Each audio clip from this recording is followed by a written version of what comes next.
Face بک، ٹک talk, کوئی بھی plate form آن کر لے تو یہ جو میری کا راگ الایا جا رہا ہے، یہ دراصل اس گندگی کی علامت ہے جو ہمارے معاشرے کے رگ و ریش میں اتر چکا ہے۔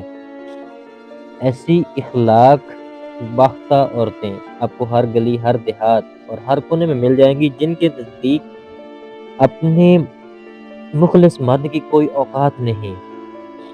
وہ بیچارہ جو خون پسینہ ایک کر کے کماتا ہے، جس کی پوری زندگی ان کے نخرے اٹھانے اور ان کے تندور بھرنے میں نکل جاتی ہے، وہ انہیں نہ مرد لگتا ہے۔ افسوس، کیونکہ وہ ان کی ہوس کی آگ کو ٹھنڈا نہیں کر پاتا، جس کا ایندھن صرف بے حیائی ہے۔ ان عورتوں کو تو وہ میری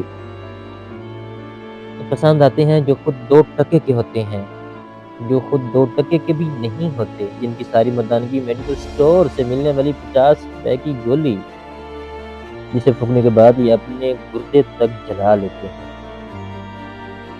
اور اب یقین کریں کہ بے حیائی اتنی زیادہ عام ہو چکی ہے، اتنی زیادہ پھیل چکی ہے کہ اب پروموٹ ہی بغیرتی کو کیا جا رہا ہے۔ ہم کس کو روداد سنائیں اپنے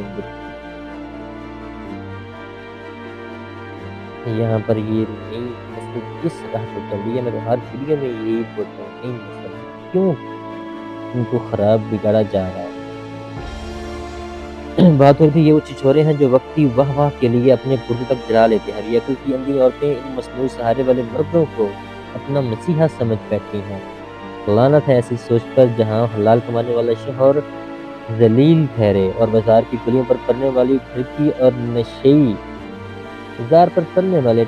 نشئی کردار آئیڈیل بن جائیں۔ یہ سب صرف گھٹیا ذہنیت کا شاخسانہ ہے، ورنہ سچ تو یہ ہے کہ جس عورت کی فطرت میں ہی کجی ہو، اسے کعبے میں بھی بٹھا دو تو اس کی نظریں کسی عمیری کو ہی دیکھیں گی، اور اس بات میں کوئی شک نہیں۔ اور آپ سب سے گزارش ہے کہ خدارہ اس لعنت سے بچیں،